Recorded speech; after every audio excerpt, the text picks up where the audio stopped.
put it in action. Yeah, put it in action so that we can really practice the concept of moderation.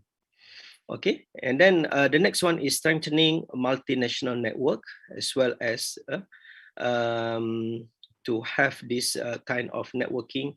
We need to be more resilient in our work. When we talk about the projects and funding, this is another challenges that we have, which is when we talk about doing projects, always the issue of funding will come to us. So this is also something that we need to think, and we need to try to resolve the issues of funding when we talk about this building international cooperation. Okay, so my last slide is on the way forward, the action agenda, what we can do. I believe that we can propose a regional networking through various levels and various discussions. Though we already have some what we can call it as international collaboration between agencies, between NGOs, between institutions, between organizations from each country.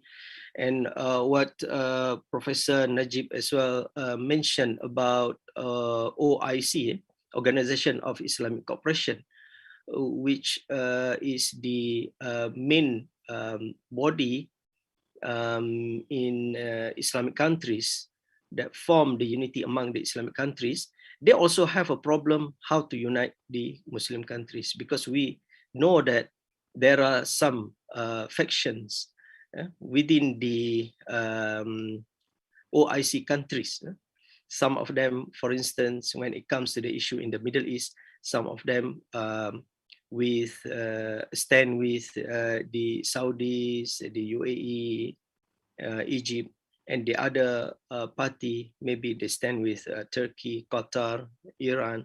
So this is something that we have to be aware on this issue as well. And then the second one is we have to identify Islamic NGOs that we can work together. The main aim that we have to put in is that we need to have always in our mind how to unite people. It's not to make things worse. And then this is based on the Quranic verse as well. وَاعْتَصِمُوا بِحَبْلِ اللَّهِ جَمِيعًا وَلَا تَفَرَّقُوا.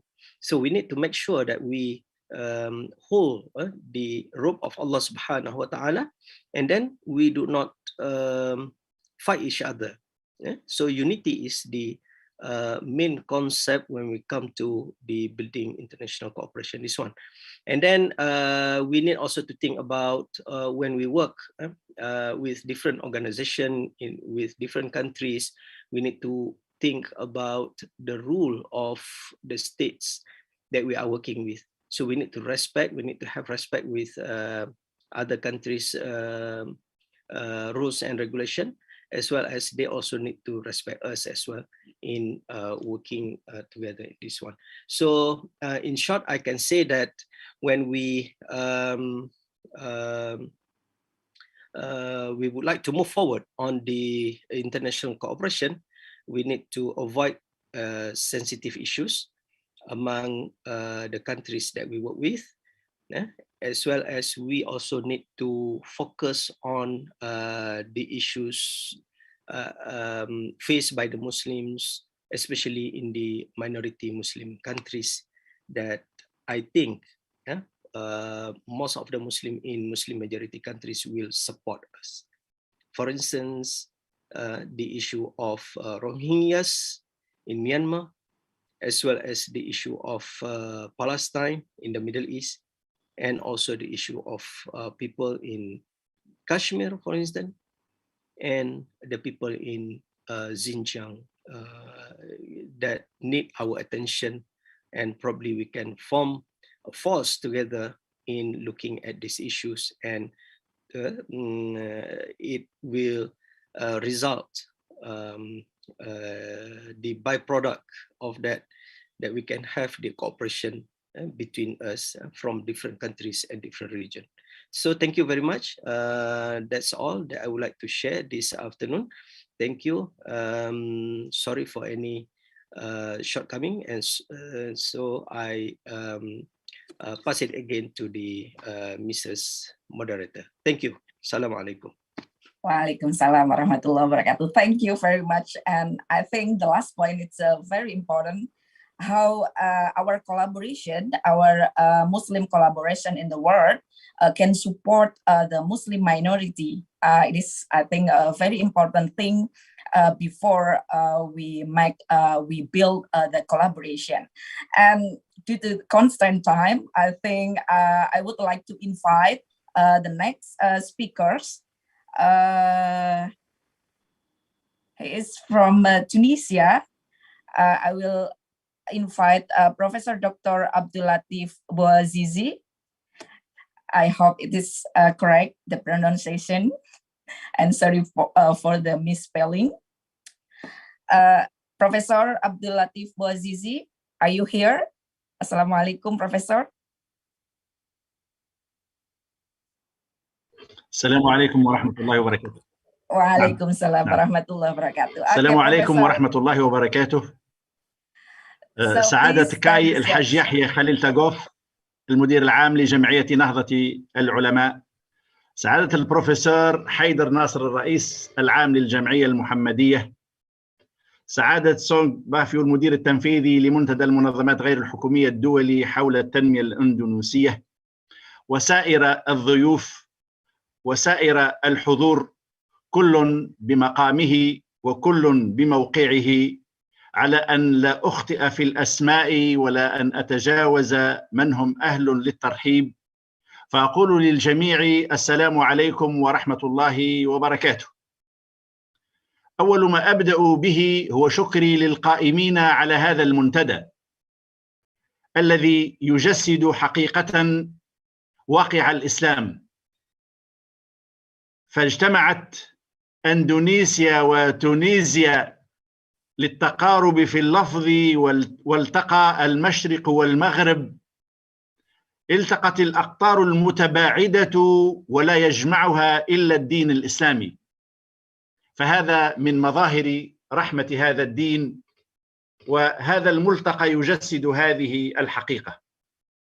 أيها الحضور الكريم، إن التعاون والتقارب بين الشعوب الإسلامية هو بلا شك قاطرة التكامل بين دولنا وحكوماتنا التي تفرقها الحدود، لكن تجمعها القلوب وتقرب بينها أنشطتنا، سواء منها الأنشطة الفردية أو الأنشطة الجماعية.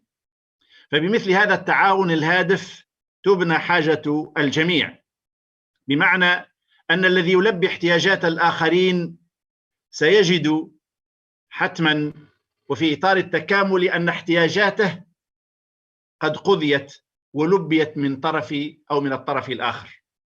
إن المجتمع الإسلامي الذي بني على قوله تعالى إنما المؤمنون إخوة، ثم على التعاون الوارد في قول رسول الله صلى الله عليه وسلم من نفس عن مؤمن كربة من كرب الدنيا نفس الله عنه كربة من كرب الآخرة، ومن يسر على معسر يسر الله عليه في الدنيا والآخرة، ومن ستر مسلما في الدنيا ستره الله في الآخرة، والله في عون العبد ما كان العبد في عون أخيه، ومن سلك طريقا يلتمس فيه علما سهل الله له به طريقا إلى الجنة، وما اجتمع قوم في بيت من بيوت الله يتلون كتاب الله ويتدارسونه إلا نزلت عليهم السكينة وغشيتهم الرحمة وحفتهم الملائكة وذكرهم الله في من عنده، ومن بطأ به عمله لم يسرع به نسبه. لا أريد أن أطيل في بيان هذه المسائل وفي مضمون هذا الحديث الذي يحتوي على ما يعرف بالوصايا النبوية السبعة، فإن تلك الوصايا التي تبنى بها المجتمعات المتماسكة القوية المتقدمة. وإنني أريد أن ألفت الأنظار في هذا الحديث إلى أن الله سبحانه وتعالى يجازي على التعاون بين الأفراد ويجازي على التعاون بين الشعوب.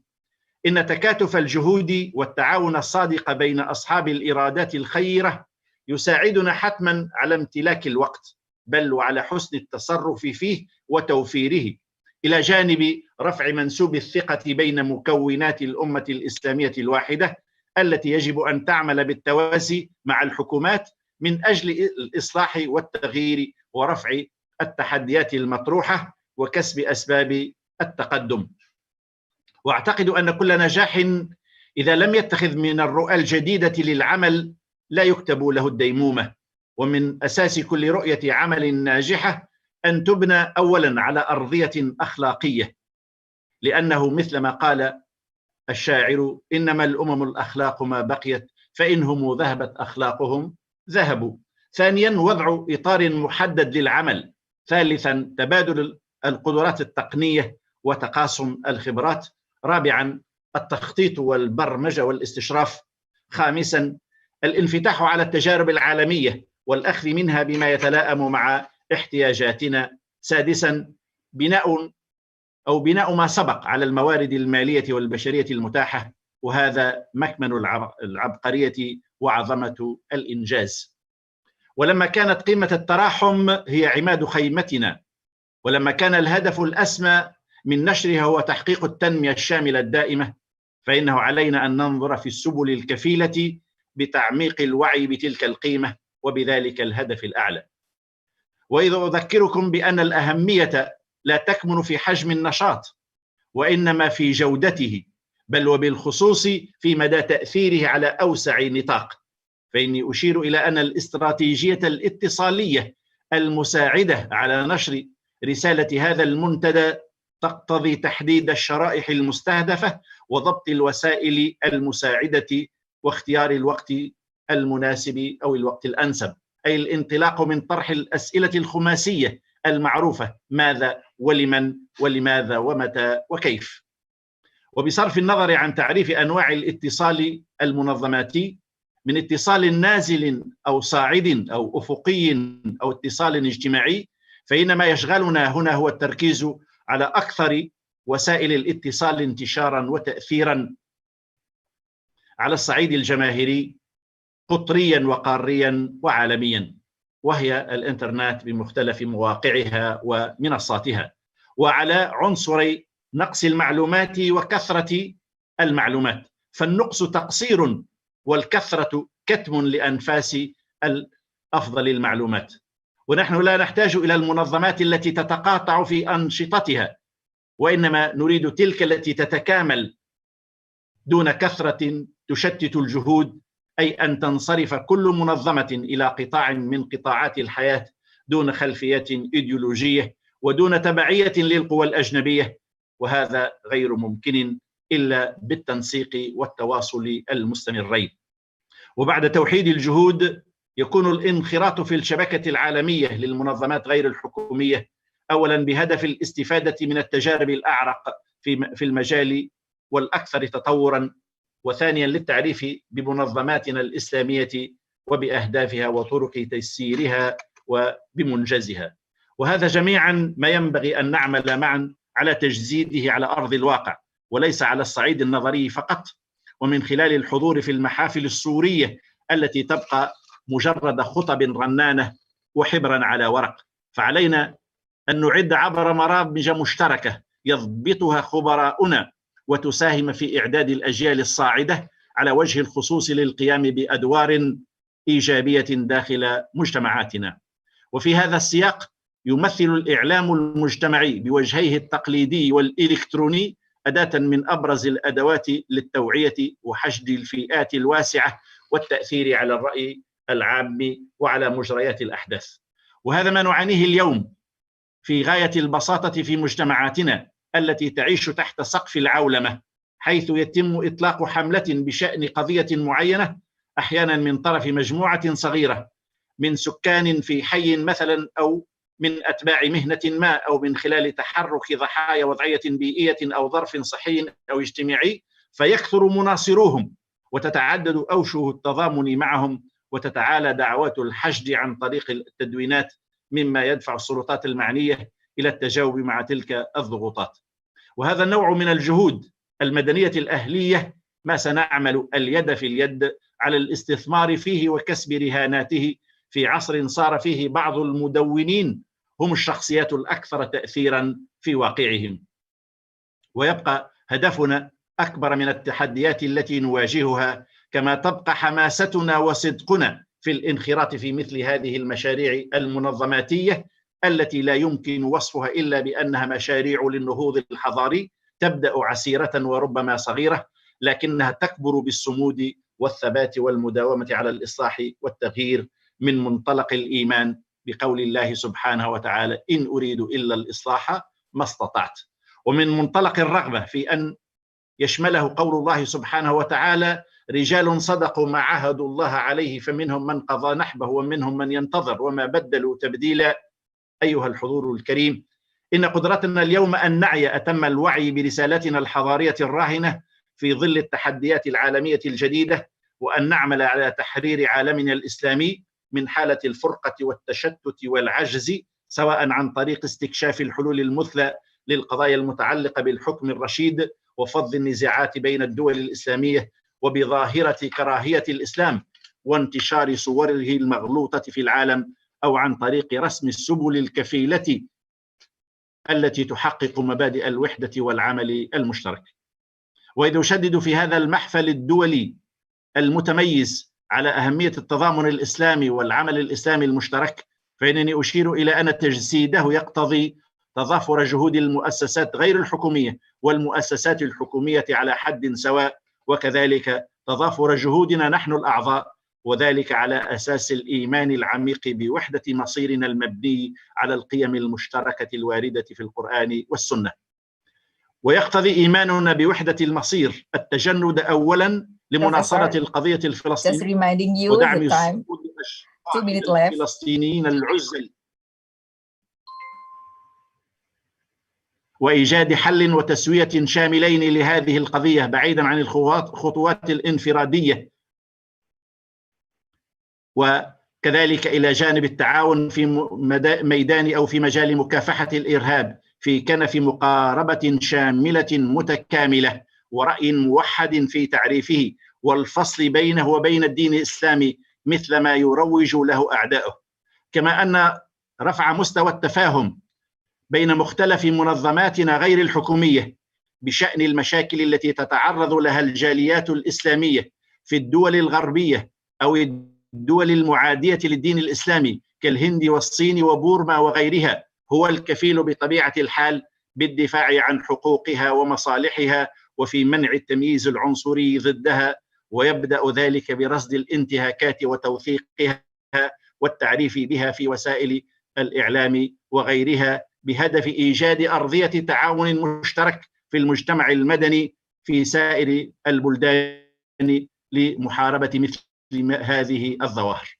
وما أحوجنا اليوم إلى تنفيذ خطة عمل مشتركة بيننا في هذا المؤتمر لمساعدة حكوماتنا على اتخاذ تدابير ملموسة نبتغي من خلالها تحقيق التعاون وإقامة استئصال أو محاولة استئصال الفقر ومقاومة الأمراض وسوء التغذية في البلدان الإسلامية الأقل نمو. فتكتلنا في أكثر من مجال سيعزز بلا شك فرص نجاح المسلمين في بناء قدرات ذاتية هائلة في تحقيق التنمية المستدامة وفي تجنب الفجوات التنموية داخل عالمنا الإسلامي الذي يجب أن نتعود النظر إليه على أنه مثل الجسد الواحد، إذا اشتكى منه عضو تداعى له سائر الأعضاء بالسهر والحمى.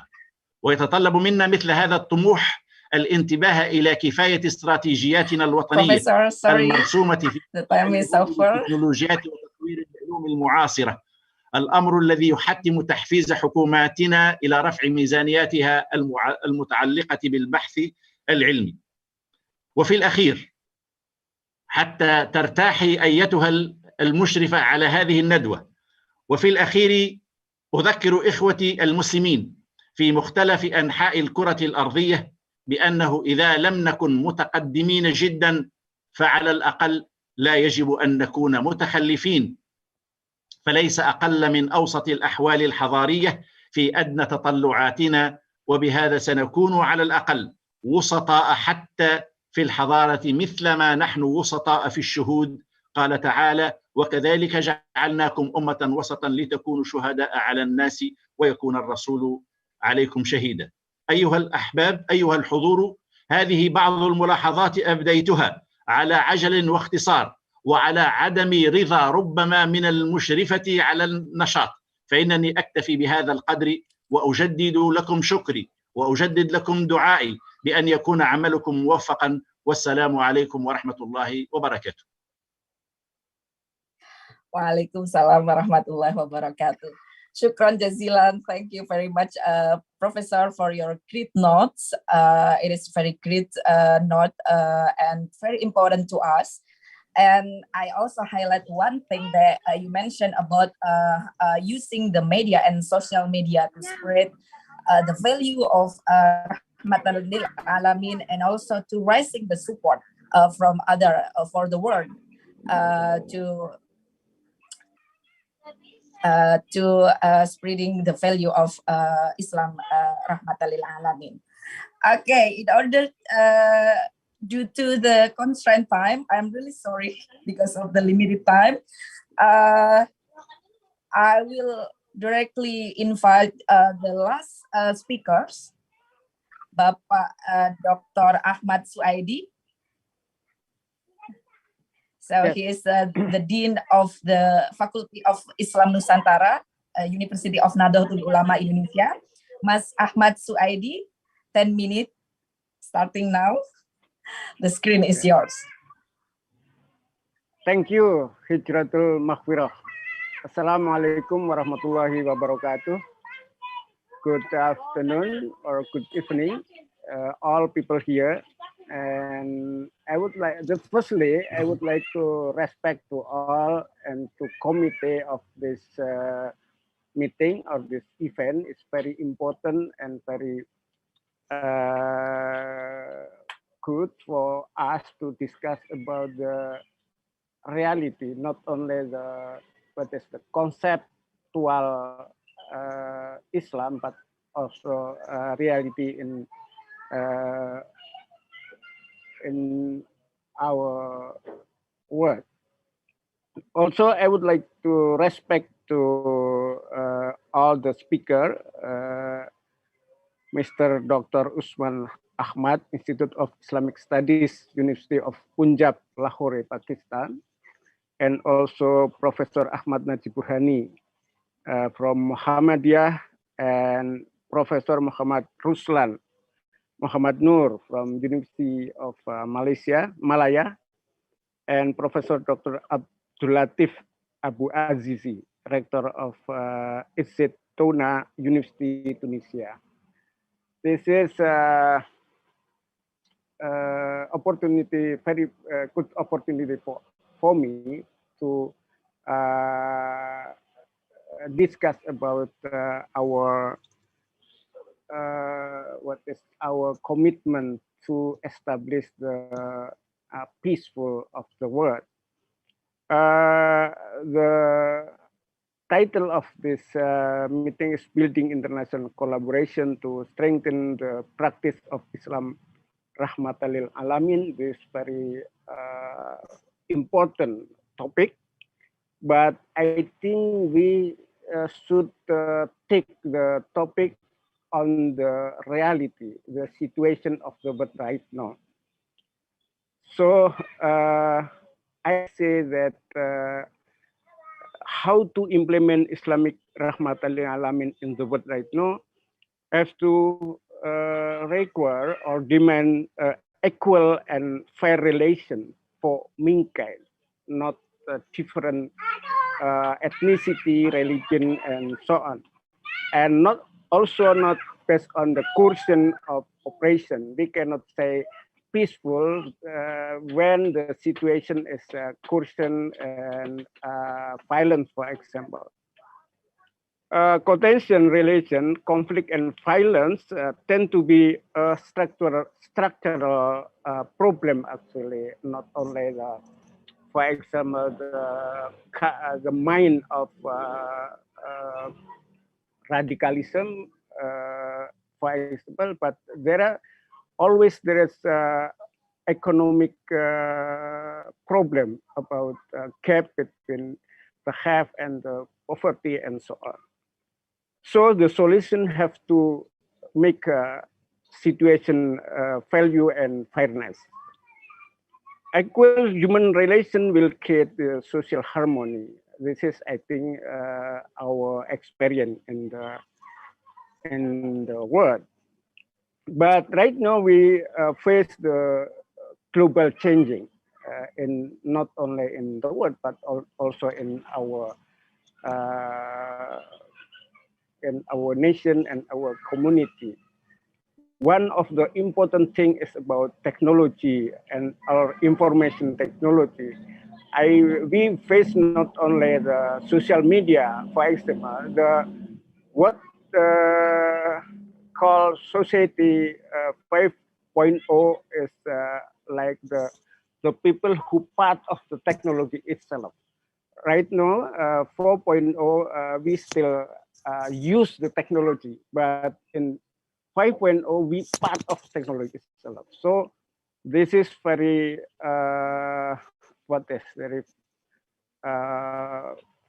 very hard changing. And also the demographic changing also. For example, there are many migration to the Europe, America, Canada, Australia, and so on. So the discuss about Islam or the Muslim world, not only the Asia, but also I think we should also in Europe, in America, Canada, Australia, and so on. Even in the area that very main Muslim is very minority, like in the east of Europe or the east of the south of America, for example. So because of spreading Muslim, then the Muslim not only the subject of the object or subject of the problem, but also responsibility. But we can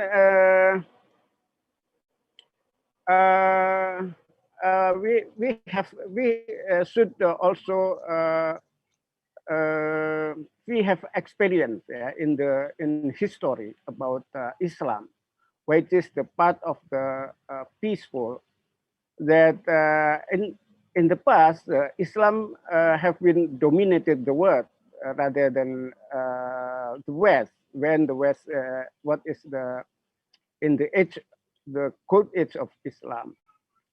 According to many literature, that at that time, compared to the Christianity in the West, the characteristic of Islam that more tolerant to other belief rather than Christianity in the Europe. This is the experience.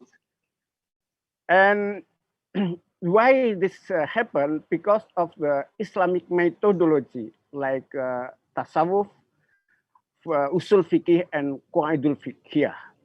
I think we have to learn again, rise again about this knowledge, this methodology, because this methodology was the best of the Muslim history, who very tolerant to other group and other beliefs. Next, we have a difference between Islam and Christianity, but we can collaborate and discuss and so on. And right now we have a new experience. I think the nation state is the newest, the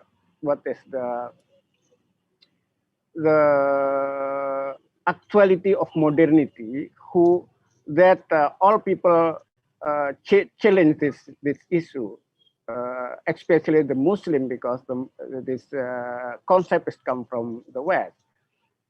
And at the same time, we also face the institutionalized religion, not only in terms of the of the sultanate, for example, like in the past. But now we face the organization, not only the country like OIC, for example, but we have many organizations like Nahdlatul Ulama, Muhammadiyah, and so on.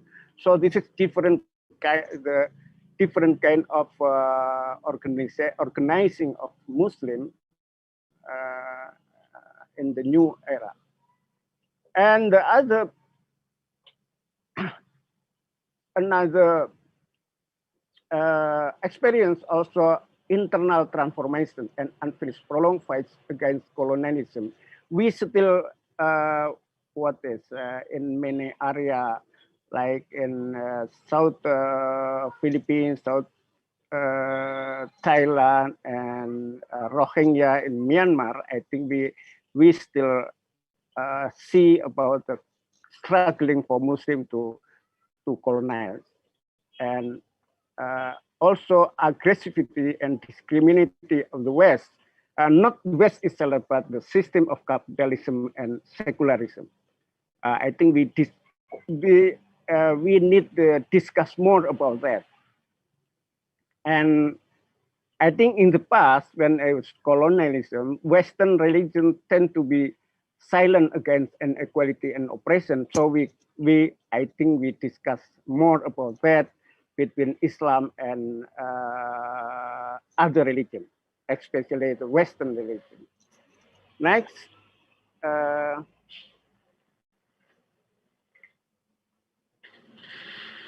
I think we have many experience also in the past where Islam to be factor of the dialogue and peaceful. Pre-colonial Islamic experience give valuable reference about the respect and equal relation, and especially in Indonesia and Southeast Asia, where I focus on research and learn. And classical Islamic methodology like tasawwuf, like I said, usul fikih and qaidul fikih, provide important model of respect and equality, because all of the ethic experience come from struggling and come from discuss about that. Based on this, postmodern transformation like Islam Nusantara in experience in Indonesia always how to discuss how to Islam can implement and down to earth of in Indonesia, in many area in Indonesia, different, because Indonesia is very wide, so we can differentiate between in Java, in Kalimantan, in Sumatra, and so on, also in other ones. The local experience of Nusantara that is historically proved to persist to the day. So this experience until now, the radical group and radical thinking, for example, always confronted by the local belief and local experience of Islam. So we here can discuss about that this phenomena. I think I'm here more see about the problem rather than solution, but I think we can show about the challenge. First is political economy of equality and the global capitalism. I think we have to be concerned when we want to implement Islam Rahmatan Lil'Alamin, because we cannot implement this issue on the situation gap and quotient and so on. Inequality on knowledge and education distribution in every community and nation. We have to try to push to the government and people to more redistribution of economic and knowledge, and also technological equality for new kind of knowledge transformation.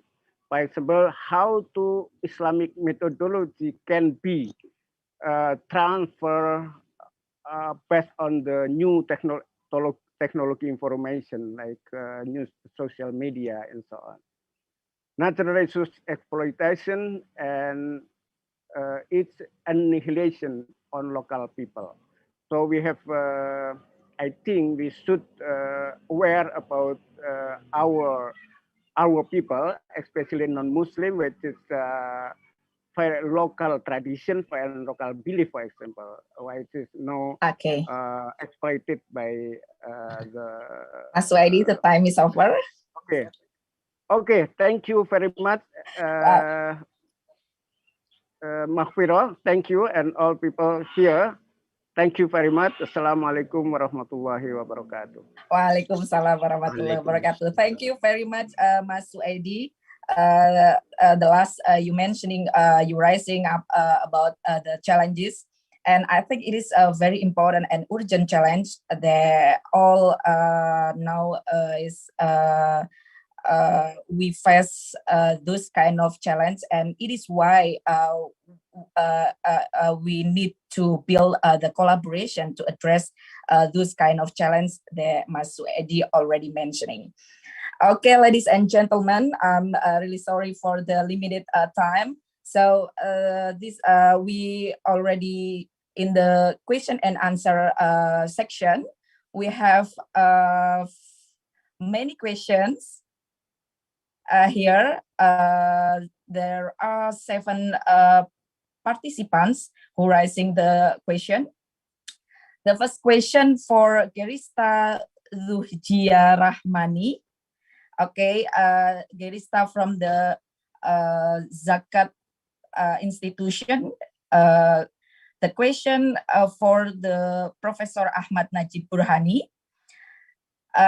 Gerista asking about how about the social organization in there. I think maybe in Indonesia or in Muhammadiyah, I don't know exactly, because the question for Najib Burhani, so the question, but how about social organization in there, and then what the program in there, or maybe here in this context in Muhammadiyah, are the program very useful and very helpful, especially for duafa? That's the first question for Pak Najib Burhani. And then the second question from Muhammad Mursalin, greeting from Maldives. Okay, he's from Maldives. And the question for Dr. Usman Ahmad. I hope Dr. Usman Ahmad still with us. The question is about, could you please elaborate more about CDD?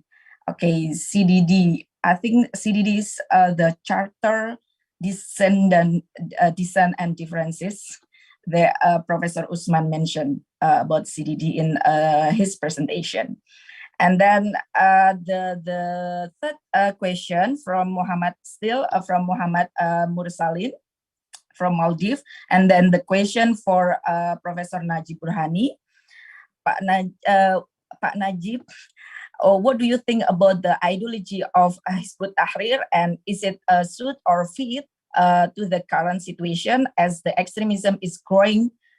As the extremism is growing very fast in all around the world. Okay. And then the next question from Sharif Hidayatullah. I hope all the speakers noted the question. So after I read all the question, all the speaker, I will please all the speakers to respond or to answer the question. So the next question from Sharif Hidayatullah. This question for all the speakers. Sharif Hidayatullah from Gajah Mada University, Indonesia. He is a student of the university. His question about, is there any MOU or Memorandum of Understanding among all moderate Muslim organizations in Indonesia, also in Malaysia, or in Pakistan and Tunisia? The MOU between Muhammadiyah and NU in Indonesia, and also between Indonesia Muslim and Pakistani and Malaysia Muslim groups, not only in thinking, but also in the real action. Okay. And then the next question from MM for this question for Professor Muhammad Ruslan from Malaya University. The question is, you recommend that the Islamic world be one voice in looking at the global issues. How to make this happen while the condition of Muslim populated countries have different local and regional situations? Okay, and then the next question, I don't know the name, anonymous participant. The question for Professor Bouazizi, Zaytuna University. What do you mean by submitting to a foreigner? Who do you mean foreign in the context of the cooperation with the Islamic organization? Okay, and then the seventh question from Suraji from the Gus Durian community. The question is about, we found the religious actors in many Muslim countries show elitism in politics and support undemocratic principles and system. Meanwhile, many problems have occurred in people who need support from religious people like Muslim community in China and Myanmar. What do you think about the elitism so that the value of Rahmatan Lil'Alamin doesn't become an illusion? Wow. And the last question from Sudirman Mokalalag, Parigi, Indonesia, from Parigi, Indonesia. The question, in the implementation of Islam Rahmatan Lil'Alamin, of course, we face many challenges. We work in department or company. What can we do when there are our rights, which should be the time to be completed? Instead, it was postponed. I don't know. Secondly, in terms of worship, it was time to carry out, but because of work, so it was delayed. Third question, when facing problems in the field or in the street, there are weak people who are oppressed. Do we just keep quiet or help to fight back? What is the solution? And okay, what is the solution for those kind of problems that Mr. Sudirman found in the company and in the environment that they live? I think, yeah, that's the questions, and I hope all the speakers still here with us and are responding to the question, and I will invite the first speakers to respond the question. Mas Najib Burhani, please, Mas Najib, to respond the question. Thank you you. Have two questions. Yes, I think two or three, right? Three, the first yes. one is about the Caliphate, Hizbut Tahrir al-Islami. Like I mentioned during my presentation, that the only feasible option for cooperation right now is horizontal cooperation and collaboration.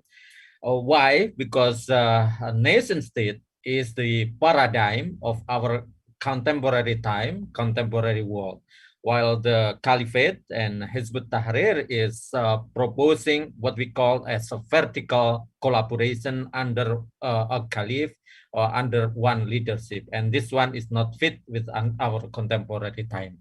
And then for the second one, about zakat, lazis, duafa, and something like that.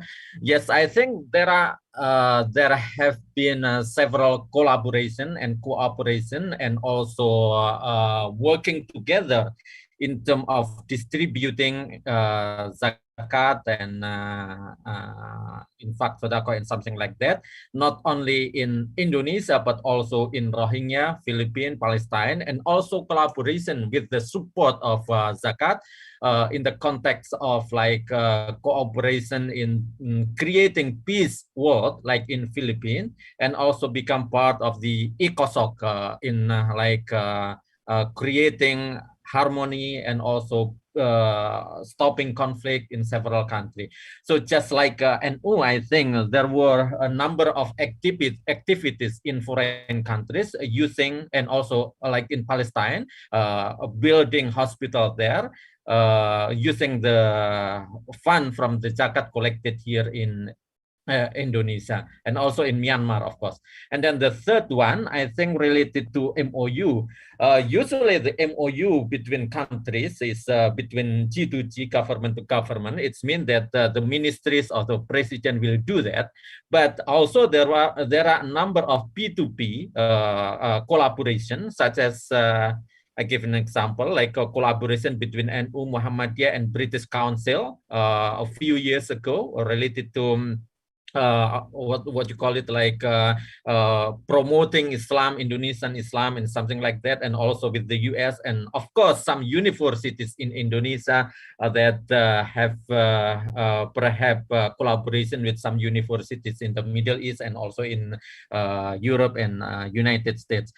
One last thing that I need to stress here, to underline here, that something that have been missing from IOC's work is collaboration in scientific invention and innovation among Muslim countries and Muslim people. And this is actually the one that located beyond the conflict of interest and beyond the conflict of countries that we need to take right now. Thank you very much, Mbak Mahwira. Thank you, Mas Najib. And then the next speakers, Pak Muhammad Mursalin. Sorry, no, I meant the questioning. Dr. Usman, are you still with us?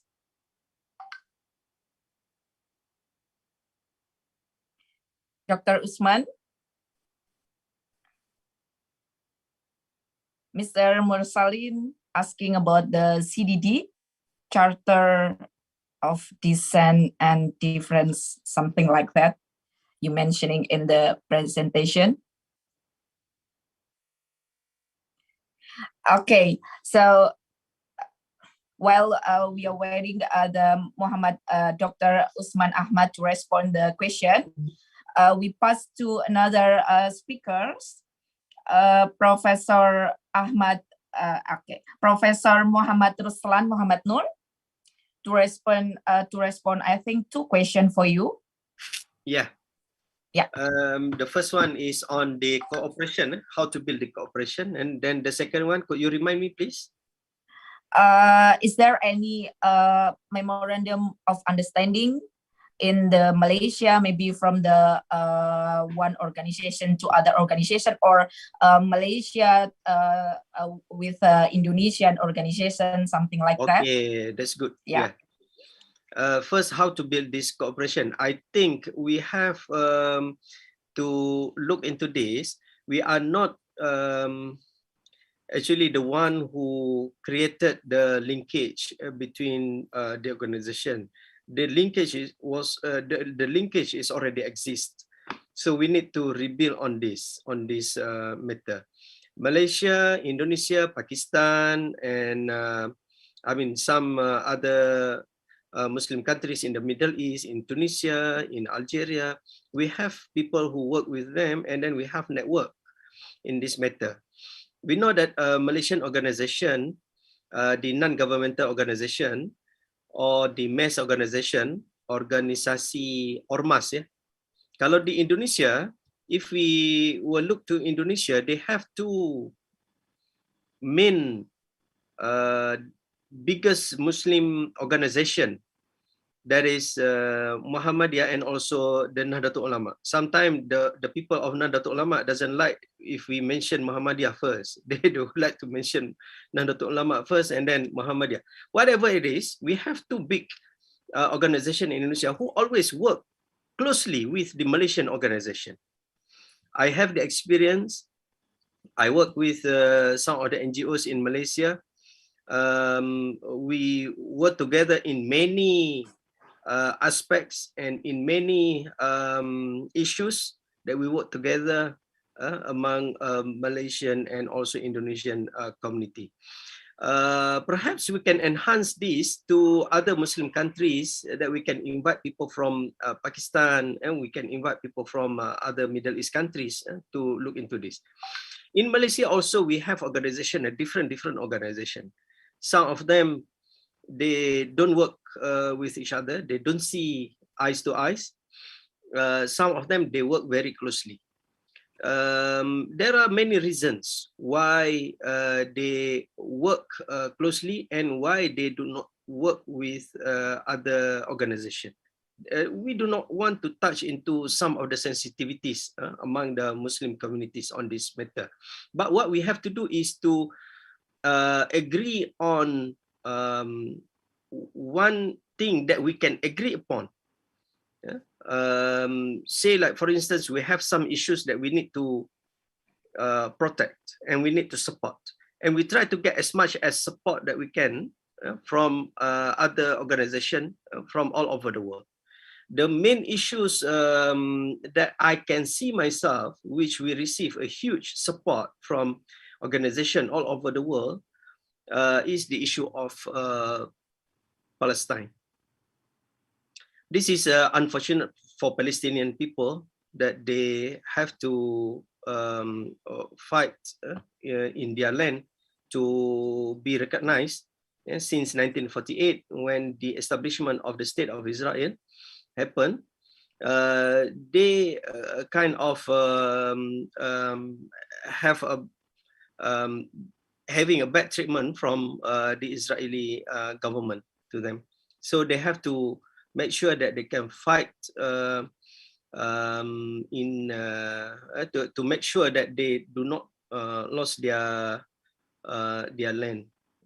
So this is something that we look into. And last year in 2021, during Ramadan, at the end of Ramadan, I think many of us remember when the Israel bomb Gaza, and also they make something in Sheikh Jarrah village in Baitul Maqdis. So it has sparked a huge response from Japan, from Indonesia, from Malaysia, as well as from other countries, from Pakistan, from Tunisia. We know about this. And I think for us to move forward is to look into one common issue that we can agree, and we work on that matter. So how to start? I think we have to find ways, and there are always many ways how to start this. And then it's not only at the higher level, we can start also at the each level. I mean, from sometimes students of the university, they can work with students from other countries, lecturers who work in other countries. They can work with lecturers or academics from other countries. So this is something that we can form together. It's not a big issue in this. We just need to have a common issues on how we can work on it. So that is the first one. The second one, in Malaysia, we have what we call it the coalition between organizations. We have several coalitions to invite the NGOs that we have in Malaysia to work together. One of them which I get involved is the coalition who look into the new converts, the association of the new converts that we are working with. So we have around 20 organizations who come together to form under one umbrella, and then we focus on the issue of da'wah. We focus on the issue of spreading Islam, on the issue of propagation, spreading Islam, give the true understanding of Islam to the people who like to know about Islam. So this is, I think, although Malaysia and Indonesia, we are majority Muslim countries, but then we still have a quite big number of non-Muslim in our region. Of course, in Malaysia, the percentage is much more bigger compared to Indonesia. In Malaysia, we have non-Muslims about nearly 40%. Yeah, 40% of Malaysian population are non-Muslims. In Okay, Indonesia, thank you. perhaps only 10% or 15% are non-Muslims. So you are very lucky because the gap is very huge, and the majority are Muslims, so they can work strong in this matter. But this is the challenge that we have. The challenge that we have to make sure that the non-Muslim community, they understand Islam.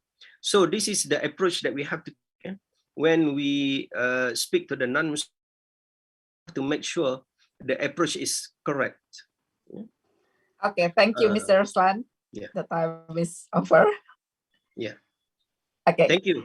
Finish. Okay, thank you very much for the response.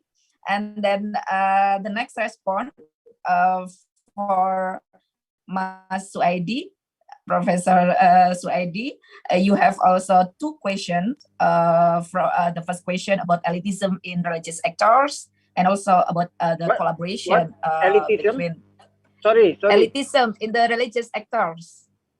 Oh, okay, yeah. Okay. Yeah. What do you think about this elitism, so that the value of Rahmatan Lil'Alamin doesn't become an illusion, because there are many elitism in religious actors? And then the second question about the collaboration among Muslim or Islamic organization, the experiences. Yeah. I'm come from Please, the 2 minutes.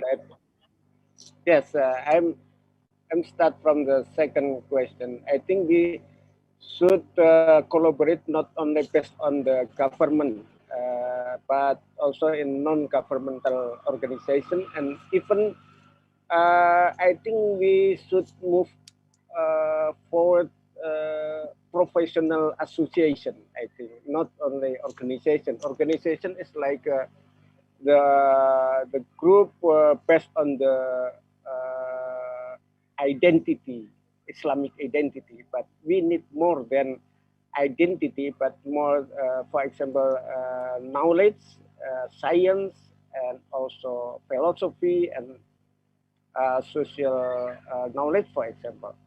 So we collaboration not only based on organization, but also in knowledge and professional.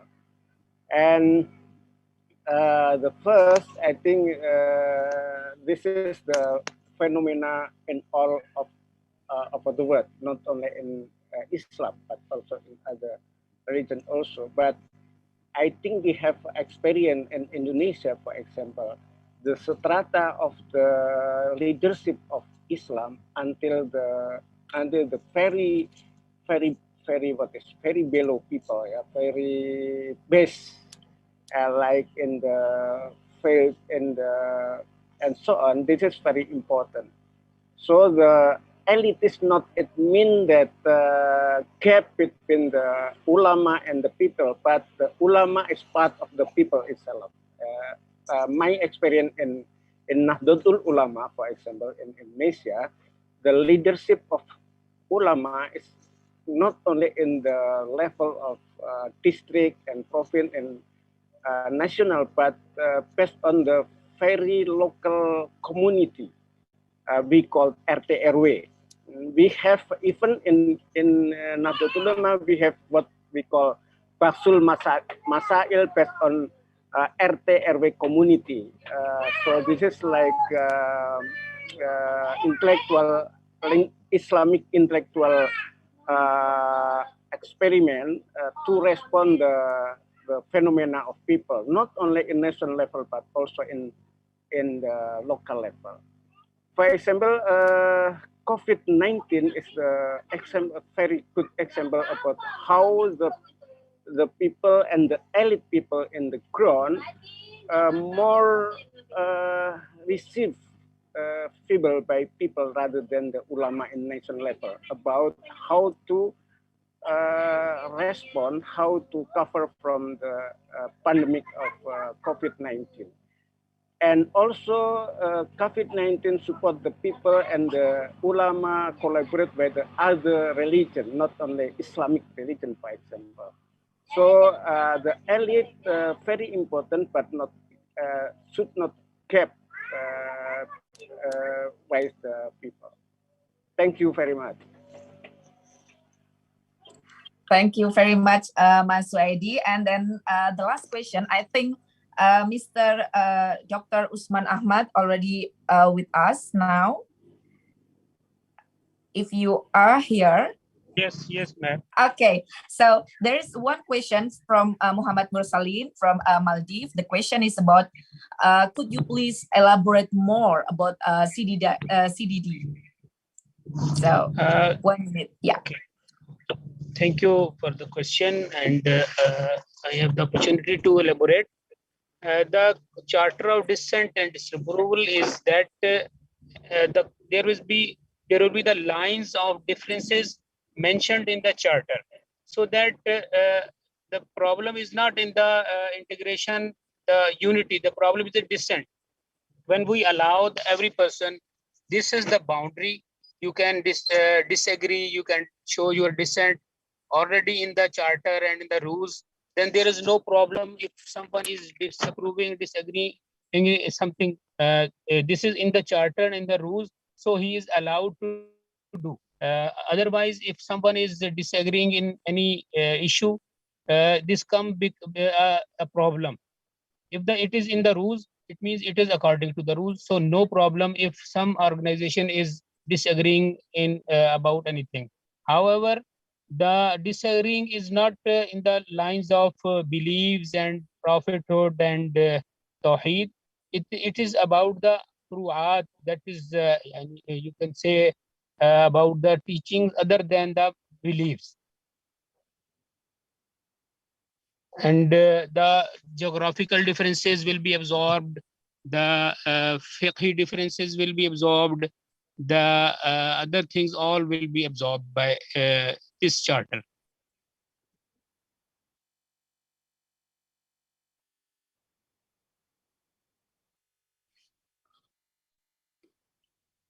Okay. Okay. Oh, sorry. Thank you very much, Professor, for your response. So, Welcome. Ladies and gentlemen, thank you very much.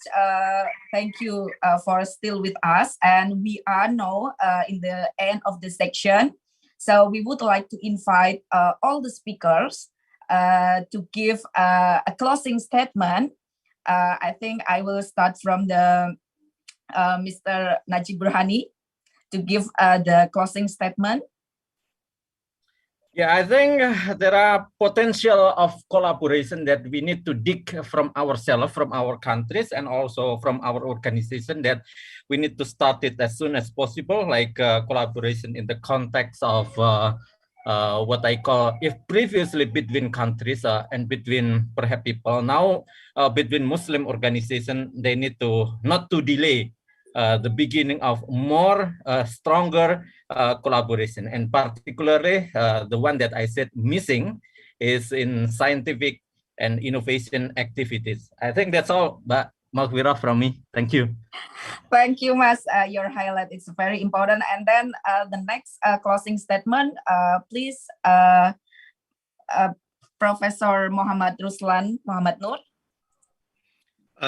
Okay, I think we need to work together in terms of explaining the bir and by using the concept of taqwa.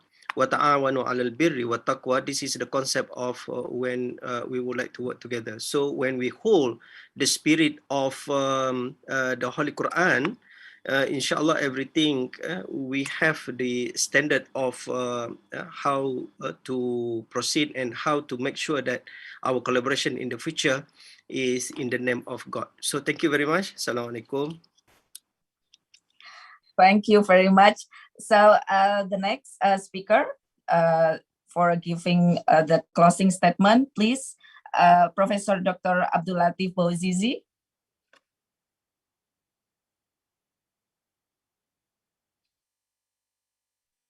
Are you still here with us? Okay, if not, I would like to invite Dr. Usman Ahmad. Dr. Usman Ahmad, are you still with us?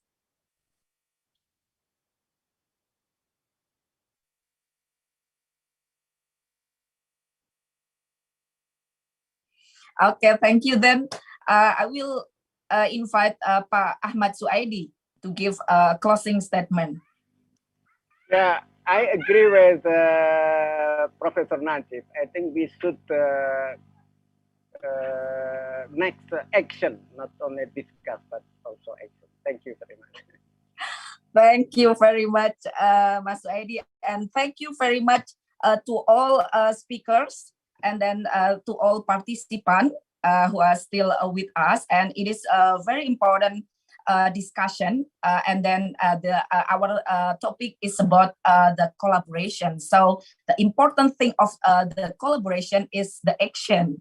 And I think the collaboration among youth Muslim organization also very important, because none of the speakers talking about the youth issues and then the youth action.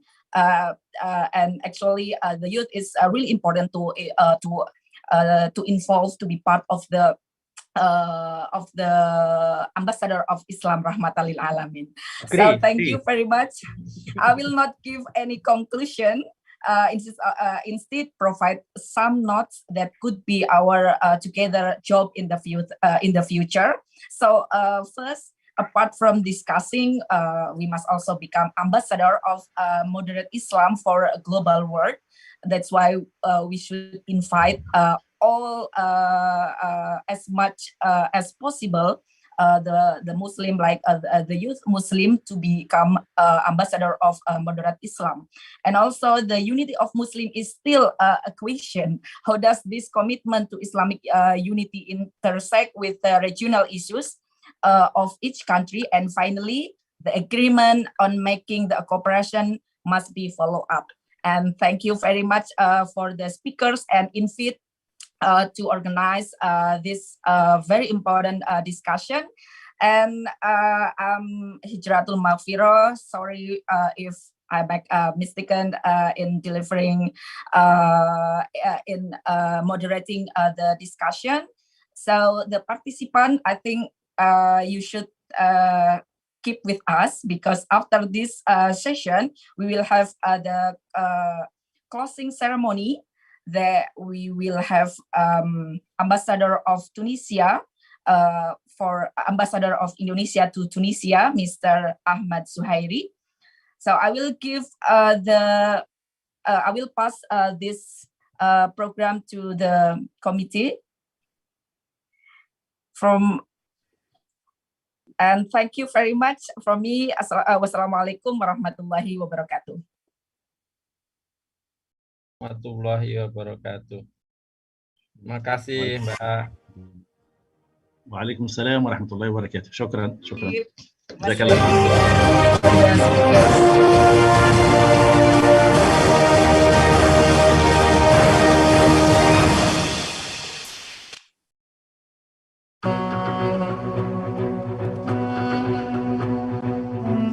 As a religion of peace, Islam fundamentally emphasizes companionship, tenderness, and tolerance. The most majority of Muslims know that Islam means a blessing for the universe, or Rahmatan Lil'Alamin. The implementation of peaceful Islam is nurtured as wider as possible for many Muslims across the globe. The concept of Rahmatan Lil'Alamin, or the blessing for the universe, is prior to be fostered in various Muslim majority countries. The ulama and umaro continuously promote Islamic ideas and practices which contain the value of tolerance, peace, coexist with the principle of human rights hand in hand with local culture for every dawah, and compatible with democracy. Consistent in disseminating and practicing tender and charming Islam plays key role in maintaining Islam, religion of peace. To provide a dynamic and fruitful discussion, INFIT, as the initiator, collaborate with Nahdlatul Ulama and Muhammadiyah, inviting various Islamic organizations in Pakistan, Malaysia, and Tunisia to join together. The discussion aims to share experiences and efforts that have made by the four countries in strengthening the understanding and practice of Islam as Rahmatan Lil'Alamin. By having this international seminar, it is expected that the idea of tolerant and peaceful Islam in Indonesia, Malaysia, Pakistan, and Tunisia would become notable and influential image for global society. Ladies and gentlemen, please welcome to the international seminar, Building International Cooperation to Reinforce Commitments and Practices of Islam as Rahmatan Lil'Alamin.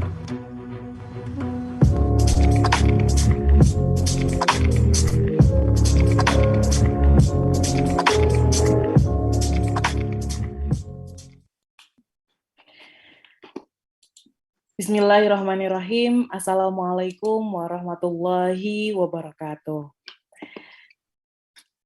Alhamdulillahirabbil alamin wa bihi nasta'inu ala umuri dunya waddin wa salatu wassalamu ala asyrafil anbiya wal mursalin sayyidina wa maulana Muhammadin wa ala alihi wa sahbihi ajma'in amma ba'd. Ladies and gentlemen, how time flies, and we have come to the final day of the online international seminar with the topic Building International Cooperation to Reinforce Commitments and Practices of Islam as Rahmatan Lil'Alamin. Regardless, it is definitely not the end of our commitments to always diffuse and reflect the face of peaceful and tolerant Islam as Islam Rahmatan Lil'Alamin. As we already know that this event is also attended by colleagues from ministries, embassies, CSOs, and media, and general participants from various community institutions around the world. Before we proceed to our ultimate session, please allow me, Sururah Uthman, the host of this session, to extend our warmest thanks to you all of distinguished speakers and participants who have joined us since day one and for actively participating in the plenary and parallel session and even have stayed until the very moment. Without further ado, as part of our agenda, as part of the powerful outcome of this third day seminar, I would like to invite Mr. Abdul Wahid, the Senior Program Officer on Human Rights and Democracy of INFIT, to read out loud the recommendation and declaration on the commitments to reinforce the practices of Islam as Rahmatan Lil'Alamin. Mr. Abdul Wahid, the floor is yours. Thanks so much for Ms. Ruru. Assalamualaikum warahmatullahi wabarakatuh. Bismillahirrahmanirrahim. Alhamdulillahi rabbil alamin. Wa bihi nasta'inu ala umuri dunya waddin. Wassalatu wassalamu ala asyrafil anbiya wal mursalin wa ala alihi wa ashabihi ajma'in. Amma ba'd. Ladies and gentlemen, all participants of the seminar, Alhamdulillah, the seminar has been completed. We have finished the seminar. We have gone through the opening session, 5 discussion session, and now we are entering the closing session. In this closing session, we start by presenting the result and recommendation of this international seminar. After that, there will be speech from the Indonesian Ambassador to Tunisia, His Excellency Zuhairi Misrawi. Ladies and gentlemen, in the opening, we receive a keynote speech from the Vice President of the Republic of Indonesia, Professor Dr. Kiai Haji Ma'ruf Amin, and remarks from the Minister of Religion, Minister of Foreign Affairs, Chairman of BNU, and Chairman of PP Muhammadiyah. There were many speakers who have attended our discussion from among Islamic religious organizations and university in Indonesia, NON Muhammadiyah, and from Pakistan, Tunisia, and Malaysia. Indonesian ambassador in Tunisia, Pakistan, and Malaysia were also present. Ladies and gentlemen, this document that I would like to read as a result and recommendation of this international consists of 3 parts: introduction, seminar result, and then recommendation. The introduction section convey general information about the international seminar, and the result of the seminar will convey the idea presented by the speakers. Recommendation are follow-up proposal after this international seminar.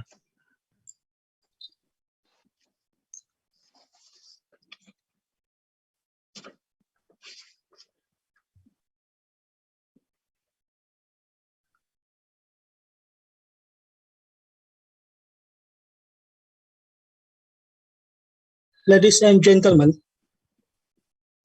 I would like to read the result of the international seminar.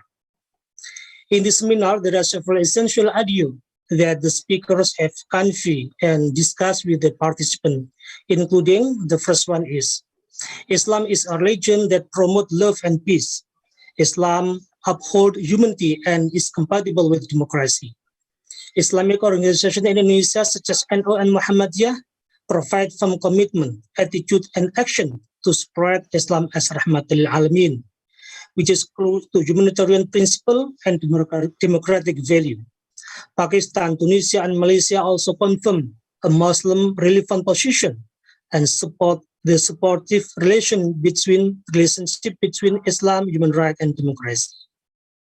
The second, women play a critical role in expanding the commitment and implementation of Islam as Rahmatan Lil'Alamin.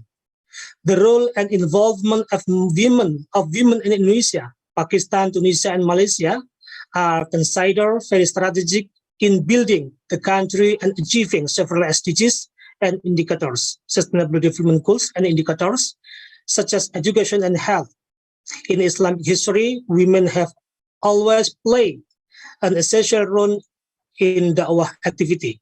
Women have also become an important symbol in fighting against violent ideology at micro and macro level. However, the struggle to build a gender-friendly society remains unfinished in Asian and African countries, including Indonesia, Pakistan, Tunisia, and Malaysia. Many problems afflict women, such as child marriage, periodisticum, and limited access to civil rights. Third, Islamic media must be actively involved in strengthening the narrative of Islam as Rahmatan Lil'Alamin. Islam and Muslims worldwide have been blamed for the chaos perpetrated by extremist groups. Furthermore, the media has more influence on us than school, teacher, and the surrounding environment nowadays.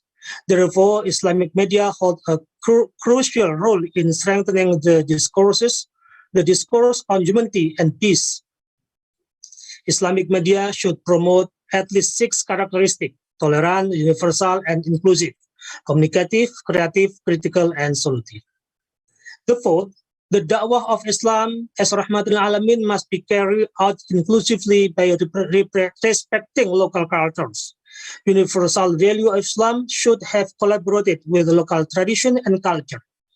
In consequence, Islam will transform into a more empirical and peaceful religion.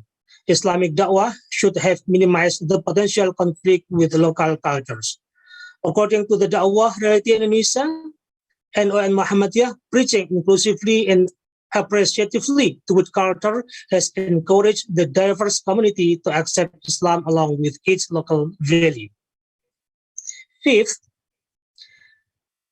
expanding the commitment and practice of Islam as Rahmatan Lil'Alamin require proper strategy that every Islamic country and citizen should take in everyday life and every collaborative work between Islamic countries. It requires strong support from the state and diplomacy between Islamic countries.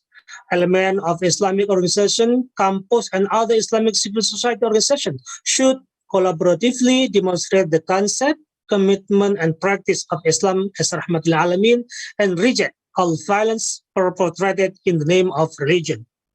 Sixth, Nahdlatul Ulama and Muhammadiyah, the 2 most influential mass organizations in Indonesia, supported by religious-based organizations and university in Pakistan, Tunisia, and Malaysia are committed and continue to encourage the concrete practice of supporting Islam as Rahmatan.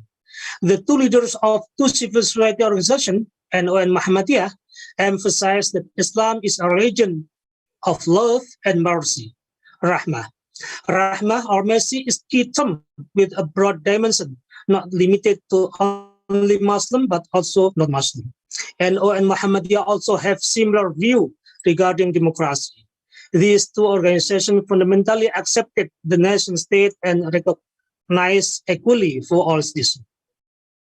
Seventh, Indonesia show a strong belief and commitment to Islam as Rahmatul Alamin.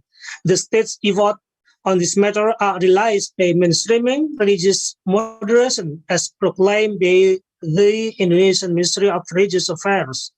Religious moderation has at least four value traits: non-violence, tolerance, nationality, and accommodativeness to local culture.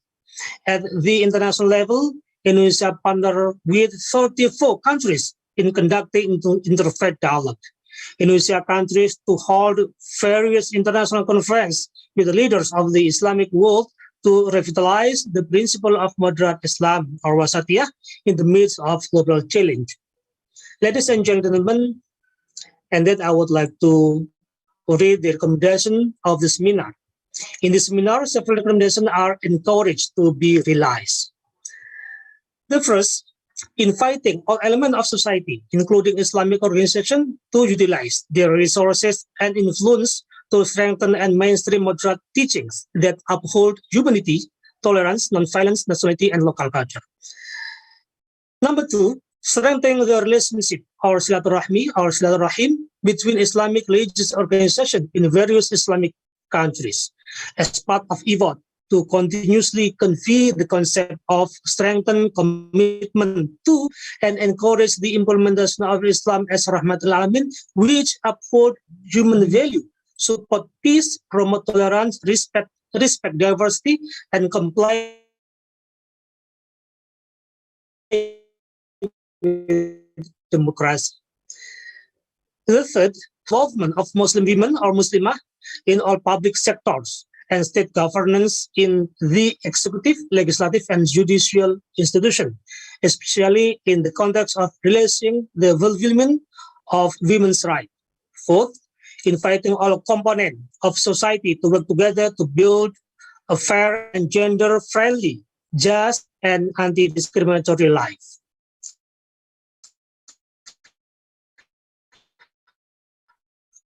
Fifth, encourage Islamic media to optimally, creatively Lil'Alamin. The sixth, calling on countries, including Muslim-based ones, to fight for and apply democratic value as the main thing in the life of an independent and egalitarian nation and state. Also, to actively cooperate with other Muslim countries to consolidate, to encourage the commitment and implement of Islam as Rahmatul Alamin to wider Muslim countries in the world. And the last, calling governments in Muslim countries to cooperate with civil society to promote that life that puts forward the principle of Islam as Rahmatul Alamin. Ladies and gentlemen, there was document that convey about the result of our international seminar and the recommendation that we have to encourage our civil society and others. Thanks so much. Wallahul muwaffiq ila aqwamit thariq. Assalamualaikum warahmatullahi wabarakatuh. Waalaikumsalam warahmatullahi wabarakatuh. Now, please give a big round of applause for Mr. Abu Wa'id. Thank you very much for the pivotal declaration, and we hope it won't be just a piece of paper, of course, but it will be internalized as a value that each and every one of us uphold in Allah. Distinguished guests, ladies and gentlemen, Please now allow me to invite His Excellency Zuhairi Misrawi, the Ambassador of the Republic of Indonesia to Tunisia, to deliver his warm closing remarks. Bismillahirrahmanirrahim. Assalamualaikum warahmatullahi wabarakatuh. سعادة سفير جمهورية إندونيسيا بباكستان، سعادة سفير جمهورية إندونيسيا بماليزيا، أيها الأساتذة المفكرون والمثقفون، الحضور المبارك، السلام عليكم. الحمد لله رب العالمين، ثم الحمد لله رب العالمين، الصلاة والسلام على أشرف الأنبياء والمرسلين، سيدنا حبيبنا وشفيعنا مولانا محمد وعلى آله الطيبين وصحبه المنتجبين والتابعين لهم بإحسان إلى يوم الدين. في أول وهلة أقدم الشكر والتقدير على على انعقاد هذا البرنامج القيم من أجل بناء التعاون العالمي لتقوية الأفكار والأعمال في نشر راية الإسلام رحمة للعالمين. أيها الحضور، نحن حاليا ما زلنا نعيش في عصر الصراع والحرب، سواء كان صراعا مذهبيا أم حربا سياسية، فكل فئة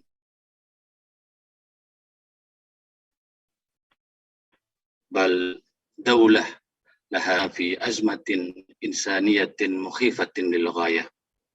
فالسؤال المقترح والمطروح أمامنا: ما الحل للخروج من هذه الأزمة المزمنة؟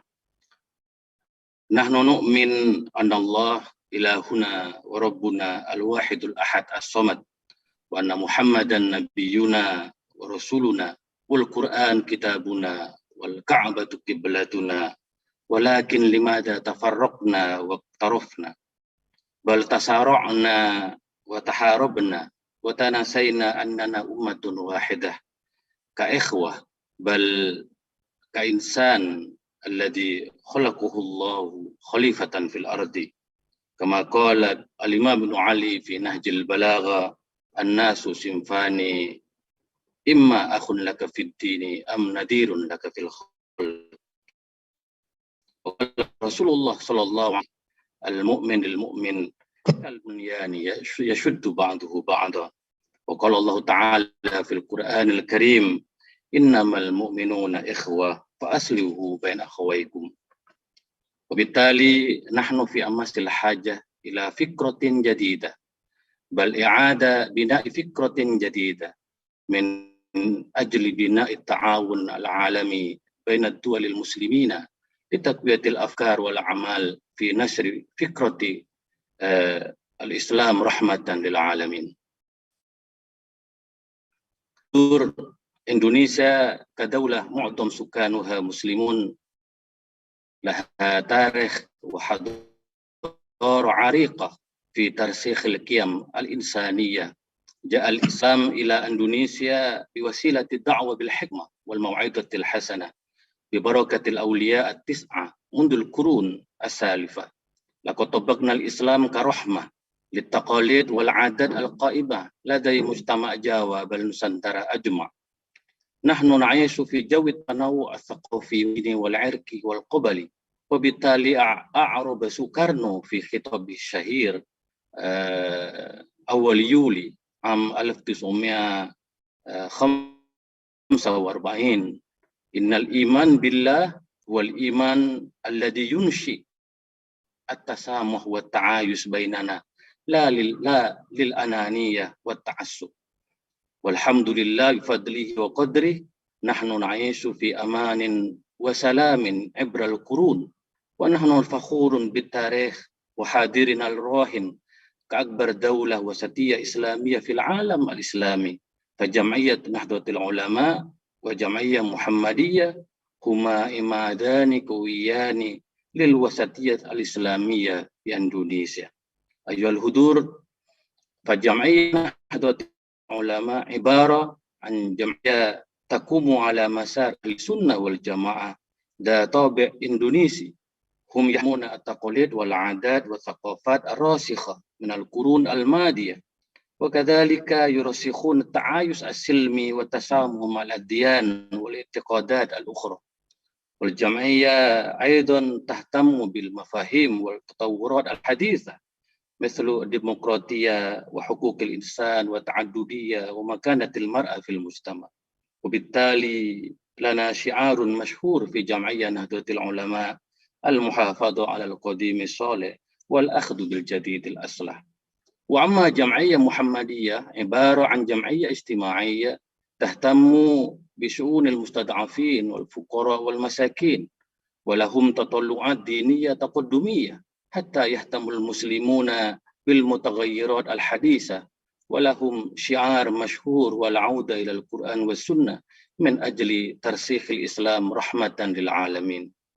ولكن الأهم الذي ينبغي أن أشير إليكم الحضور أنهما يعني جمعية نهضة العلماء والمحمدية تهتم كثيرا بتقوية الروح الوطنية، لأنهما يؤمنان أن حب الوطن من الإيمان. وبالتالي في السنوات الأولى بعد الاستقلال إندونيسيا هما من الأعمدة المهمة لترسيخ الأصول الخمسة لدولة إندونيسيا أي بانشاسيلا، وهي التوحيد أو الإيمان بالله، الإنسانية، الوحدة الوطنية، الشورى وحكمة الشعب، والعدالة الاجتماعية.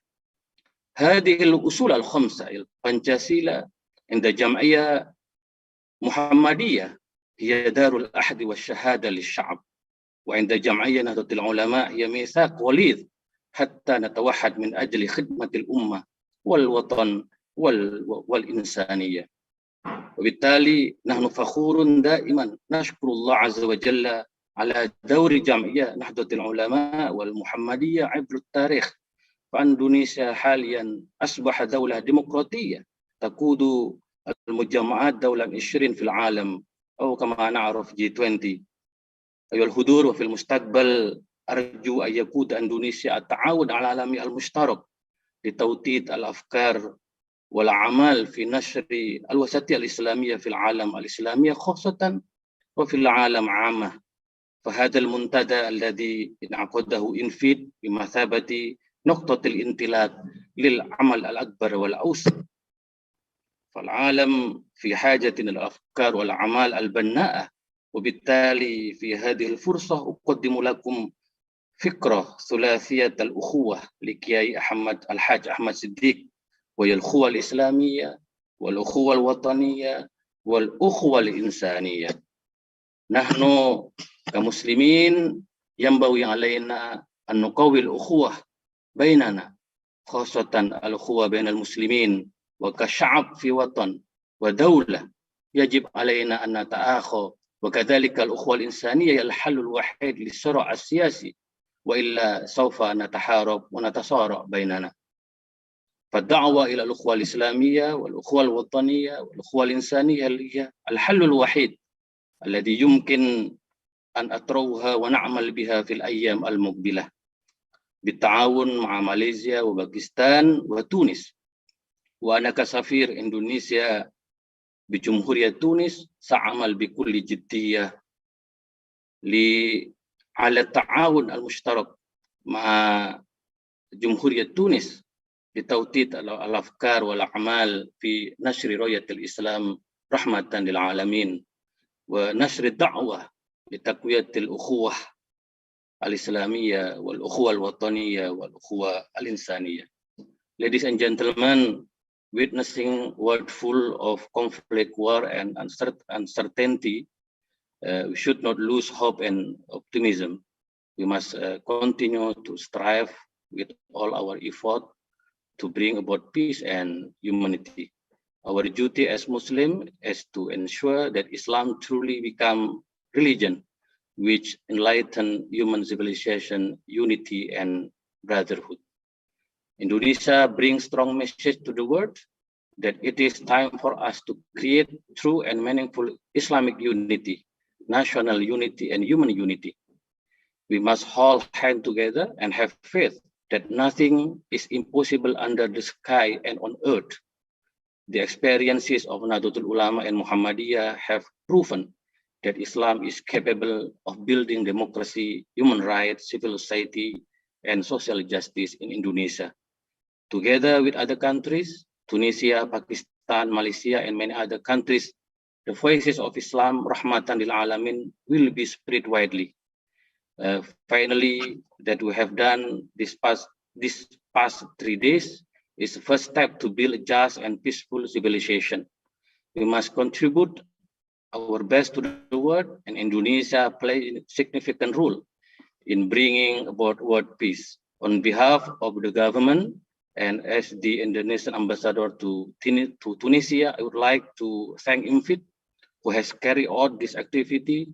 Initiative from civil society will always, in a way, provide inspiration to the government, and the engagement of the communities is pivotal in building the nation and world civilization. Terakhir, saya sengaja 3 bahasa karena selalu ditanya apakah orang Indonesia bisa berbahasa Arab. Maka saya mulai dengan bahasa Arab, lalu bahasa Inggris, bahasa Indonesia. Saya melihat banyak sekali teman-teman yang ada di sini, Prof. Najib, Mas Wahid. Selamat bagi FIT, ini menjadi sesuatu yang sangat baik sekali.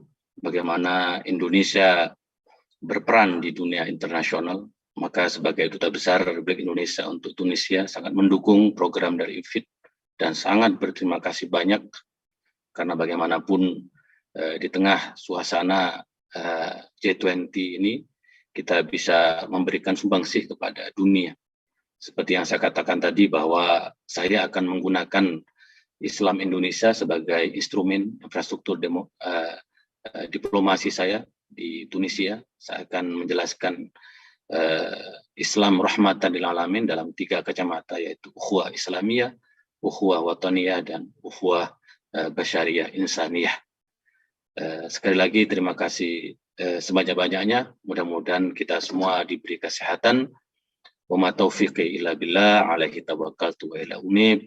Wa akhiru da'wana alhamdulillah rabbil alamin. Wallahul muwaffiq ila aqwamit thoriq. Assalamualaikum warahmatullahi wabarakatuh. Waalaikumsalam warahmatullahi wabarakatuh. Syukran lakum ya al-mukarram Zuhair Mistawi. Thank you very much, His Excellency, for the warm remarks. Distinguished guests, delegates, ladies and gentlemen, we have now come to the end of the seminar. Regardless, it is definitely not the end of our commitment to always diffuse and reflect the face of peaceful and tolerant Islam, Islam Rahmatan Lil'Alamin. Please visit www.infit.org for more news and information regarding the issue of peaceful and tolerant Islam. On behalf of the committee, please allow me to extend our sincere thank you to all participants from across the globe who have joined the seminar. Thank you to distinguished speakers, delegates, and thank you to our media partner, NU Online, IB Times ID, Ar-Rahim, and Islami.co, etc.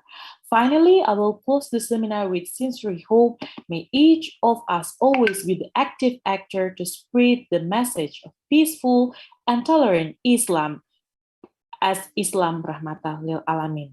My name is Ruru. I'm signing out. Stay safe, everyone. Thank you and see you around.